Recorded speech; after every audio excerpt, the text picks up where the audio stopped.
ഹൃദയ ശസ്ത്രക്രിയയ്ക്ക് വേണ്ടി പുറപ്പെടുന്ന എയർ ആംബുലൻസിൻ്റേതാണ്.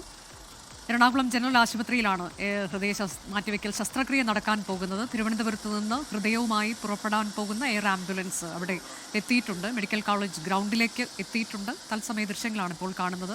ഹൃദയം വഹിച്ചുകൊണ്ടുള്ള എയർ ആംബുലൻസ് അല്പസമയത്തിനകം തന്നെ പുറപ്പെടും എന്നതാണ്. ഇതിൽ ഏറ്റവും പ്രധാനമായി എടുത്തു പറയേണ്ടത് ഒരു സർക്കാർ ജനറൽ ആശുപത്രിയിൽ ഇതാദ്യമായി ഹൃദയം മാറ്റിവെക്കൽ ശസ്ത്രക്രിയ നടക്കുന്നുണ്ട് എന്നതാണ്. അല്പസമയത്തിനകം തന്നെ മെഡിക്കൽ കോളേജിൽ നിന്ന് ഹൃദയവുമായി എയർ ആംബുലൻസിലേക്ക് എത്തും എന്നതാണ് അറിയാൻ കഴിയുന്നത്. മനീഷ് മഹിപാൽ വിശദാംശങ്ങളുമായി. മനീഷ്, എപ്പോഴാണ് ഈ എയർ ആംബുലൻസ് അവിടെ നിന്ന് പുറപ്പെടുക? വിശദാംശങ്ങൾ.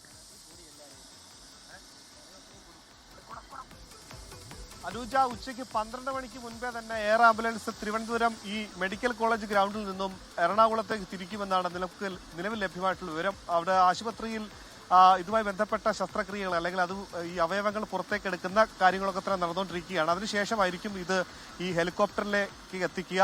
അങ്ങനെ നേരത്തെ തീരുമാനിച്ചത് ഏകദേശം 11:30 തന്നെ തിരുവനന്തപുരം അന്താരാഷ്ട്ര വിമാനത്താവളത്തിൽ നിന്നും നേരിട്ട് അത് എറണാകുളത്തേക്ക് എത്തിക്കാനായിരുന്നു തീരുമാനിച്ചത്. പക്ഷേ ഇവിടെ നിന്നും അത് റോഡ് മാർഗം തിരുവനന്തപുരം മെഡിക്കൽ കോളേജിൽ നിന്നും 4-5 കിലോമീറ്റർ ഉണ്ട് അന്താരാഷ്ട്ര വിമാനത്താവളത്തിലേക്ക്. അത്തരം റോഡ് മാർഗം വേണ്ട, ആ റിസ്ക് ഒഴിവാക്കിയാണ് ഇപ്പോൾ ഈ തിരുവനന്തപുരം മെഡിക്കൽ കോളേജിന് ഏകദേശം 300 മീറ്റർ മാത്രം ദൂരമുള്ള ഈ മെഡിക്കൽ കോളേജ് ഗ്രൗണ്ട് ഇതിനായി സജ്ജീകരിച്ചിട്ടുള്ളത്. ഏകദേശം 1 മണിക്കൂർ മുൻപ് തന്നെ ഫയർ അടക്കമുള്ള യൂണിറ്റ് സന്നാഹങ്ങൾ സൗകര്യങ്ങൾ ഒരുക്കിക്കൊണ്ടാണ് നിലവിൽ ഈ ഗ്രൗണ്ടിൽ ഇവിടെ നിന്ന് എയർലിഫ്റ്റ് ചെയ്യാനുള്ള പാകത്തിലേക്ക് ഇതിന്റെ ക്രമീകരണം ഒരുക്കിയത്. ഇപ്പോൾ അല്പസമയത്തിന് മുൻപ് ഈ ദൃശ്യങ്ങൾ കാണുന്നത് പോലെ എയർ ആംബുലൻസ് നേരത്തെ മുഖ്യമന്ത്രിക്കൊക്കെ തന്നെ ഉപയോഗിച്ചുകൊണ്ടിരുന്ന എയർ ആംബുലൻസ് ആണ്. ഇത് അന്താരാഷ്ട്ര വിമാനത്താവളത്തിൽ നിന്നും അവിടെ ഉണ്ടായിരുന്നതാണ്.